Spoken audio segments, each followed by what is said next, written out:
Maintenant, nous allons nous intéresser aux outils, on vient de le dire, qui permettent aux employeurs de prévenir les discriminations depuis le recrutement jusqu'à la gestion de la carrière. Pour cela, pour cette prochaine table ronde qui sera modérée par Marie Larsonneau que nous accueillons. Marie, si tu veux me rejoindre. Marie, chef de projet et partenariat au sein de l'AFMD. J'ai le plaisir, on l'applaudit, j'ai le plaisir d'accueillir Fabrice Foroni, responsable d'études et de formation ISM Quorum. Soyez le bienvenu.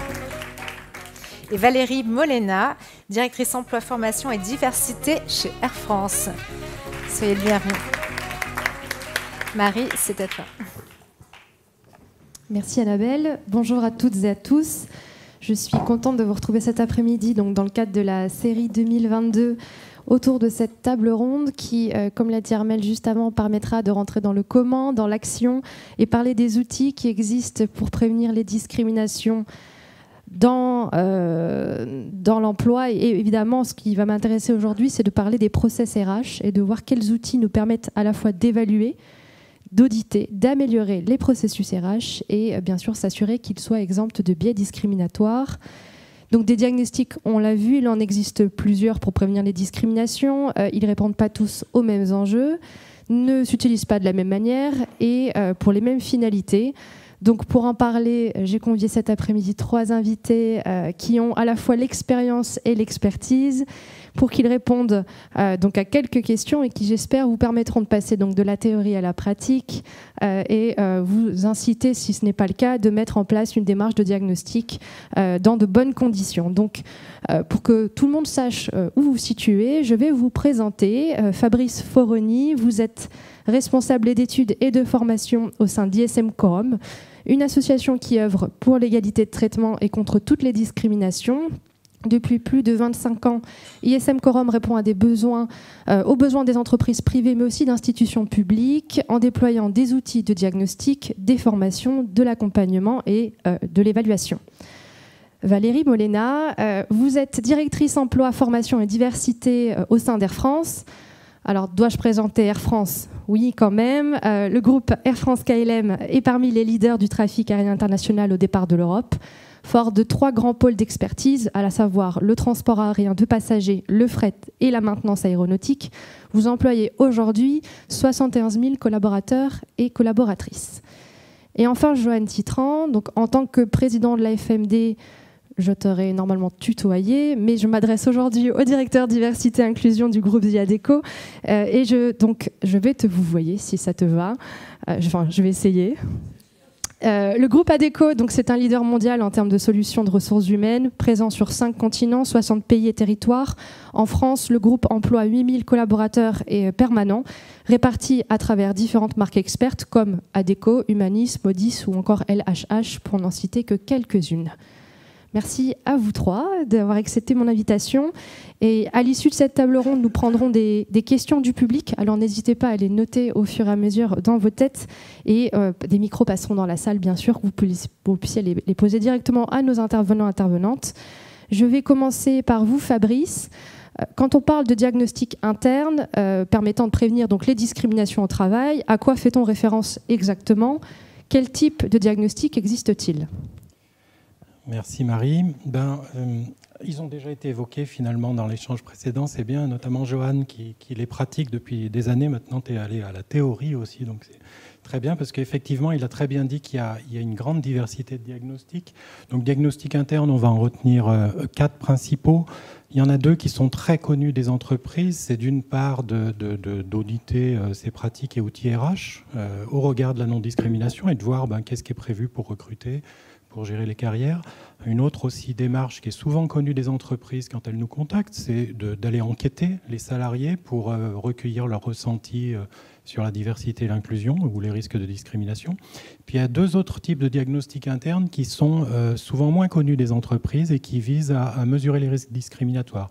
Donc l'un, ça consiste à faire un testing à la demande de l'entreprise, donc on va parler de testing sollicité, lorsqu'elle souhaite évaluer ses pratiques de présélection. Donc ça va se limiter à cette première période de sélection, de réception des candidatures. Et puis l'autre type de mesure des risques discriminatoires, ça peut être aux étapes suivantes du recrutement. Et là, ça se fait par des données RH, donc les données RH de l'entreprise, là aussi à sa demande, en analysant un fichier de candidature pour voir notamment la probabilité d'être retenu à chaque étape en fonction des caractéristiques individuelles des candidats. Et puis il y a aussi les fichiers de gestion des carrières, là aussi, qui peuvent servir à des analyses statistiques pour voir par exemple la probabilité d'avoir une mobilité ou une promotion. Et où en sont les entreprises en France, Fabrice? Combien sont-elles, celles qui pratiquent ce genre de testing ou d'outils? Depuis quand ont-elles recours à ce type de diagnostic? Alors certaines entreprises pratiquent ces différents types de diagnostics depuis une vingtaine d'années pour prévenir les risques discriminatoires dans leur pratique. Nous, par exemple, à ISM Quorum, on a initié les 2 démarches dont je vous parlais, testing sollicité et analyse statistique de données RH, dès 2004. C'était avec le groupe Casino, ainsi qu'avec Adecco, avec LVMH, PageGroup et d'autres entreprises qui nous sollicitent régulièrement pour faire des testings périodiques. Elles ne s'arrêtent pas à un diagnostic, mais souvent elles en font plusieurs testings ou d'autres diagnostics pour faire évoluer leur périmètre d'analyse. Donc au total, depuis 2004, on a réalisé à peu près 80 diagnostics internes qui concernent une 50aine d'entreprises différentes. Et là, je ne compte même pas les autres entreprises qui travaillent avec d'autres organismes. Je pense à l'Observatoire des discriminations, entre autres, à Mosaïque RH. Donc il y a quand même beaucoup d'entreprises qui ont déjà fait des diagnostics. Nous, en ce qui nous concerne, celles avec lesquelles on travaille, il y en a plus de la moitié qui viennent de l'AFMD. Ça, c'est un point important aussi. Souvent, une entreprise, elle va se décider à faire un diagnostic par des échanges avec d'autres entreprises, des retours d'expérience, de voir ce que ça a donné. Et donc la FMD, en suscitant des retours d'expérience, des partages d'expérience, contribue à ça. Mais on a constaté quand même depuis 4-5 ans une hausse quand même importante des diagnostics, des demandes, qui peut être liée par exemple aux testings gouvernementaux qui sont réalisés depuis 2016, qui ont pu inciter des entreprises, là aussi, qui n'avaient pas encore fait de diagnostic interne à s'y mettre, sans pour autant que d'ailleurs qu'elles nous demandent des testings. Elles vont d'ailleurs de plus en plus souvent vers d'autres types d'approches, notamment les analyses statistiques de données RH. On verra pourquoi tout à l'heure. Merci Fabrice. Donc on voit ça remonte déjà à un petit moment et pour autant les inégalités, les discriminations persistent. En tout cas, les employeurs sont mobilisés pour les réduire. Johan, depuis quand et comment est-ce que finalement cette démarche a été mise en place au sein du groupe Adecco et par quel diagnostic avez-vous commencé? Merci Marie. Donc la politique de lutte contre les discriminations au sein du groupe Adecco, c'est une politique qui a maintenant un certain nombre d'années, qui remonte à fin des années 90 et elle a commencé par un premier diagnostic qui a été un diagnostic sociologique. On a fait appel à un cabinet spécialisé dans la sociologie et qui a été enquêté, qui s'est, je vais le dire...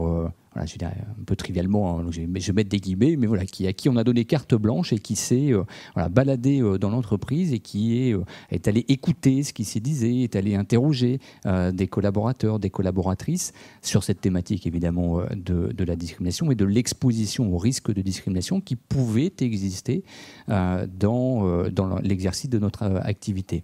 C'est le premier diagnostic qu'on a réalisé et qui a mis en évidence à l'époque, parce qu'on constate encore aujourd'hui, c'est-à-dire que cette exposition au risque était bien réelle, que cette exposition au risque entraînait des difficultés pour nos collaborateurs, nos collaboratrices à y faire face, engendrait aussi pour elles et pour eux de la souffrance.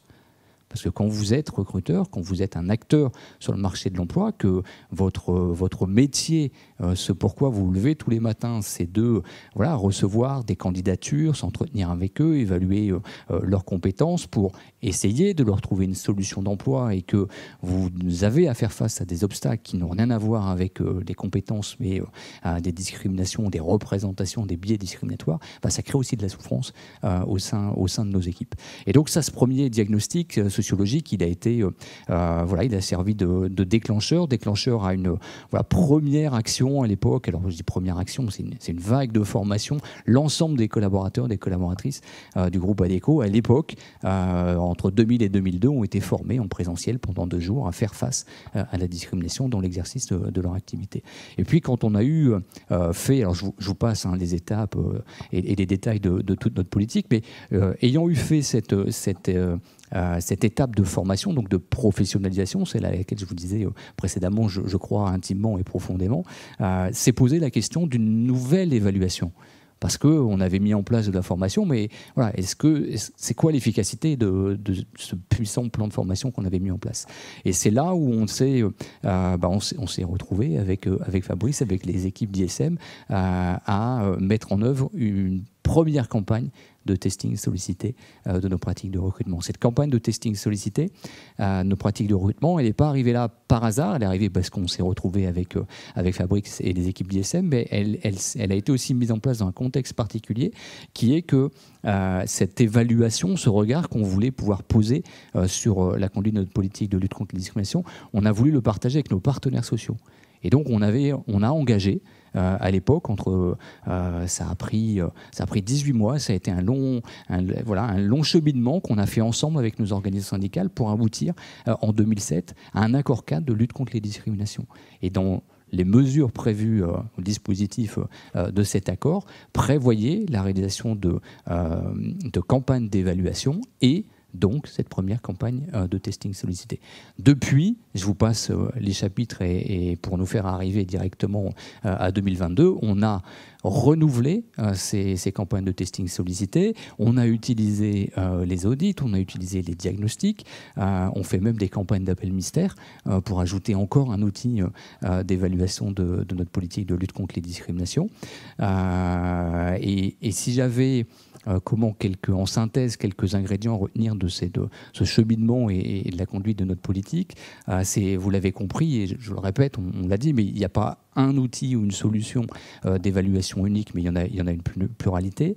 La deuxième ingrédient, en tout cas un enseignement qu'on tire de notre pratique, c'est que, vous l'avez vu, on ne fait pas seul. On fait appel à ISM Quorum ou à d'autres prestataires dont c'est la spécialité et dont les méthodologies sont fiables, reconnues, rigoureuses. Voilà, c'est extrêmement important. Et on a pu voir qu'un certain nombre d'opérateurs, au cours de l'histoire, avaient pu mener des campagnes dont la fiabilité, en fait, n'était pas au rendez-vous. Et ça plombe tout le monde. Donc c'est une affaire de pro. On ne peut pas faire ça tout seul. On ne vole pas tout, hein. J'ai plein de questions pour toi après. Oui, d'accord. Mais alors peut-être dernier ingrédient, la régularité. La régularité, ça me semble extrêmement essentiel.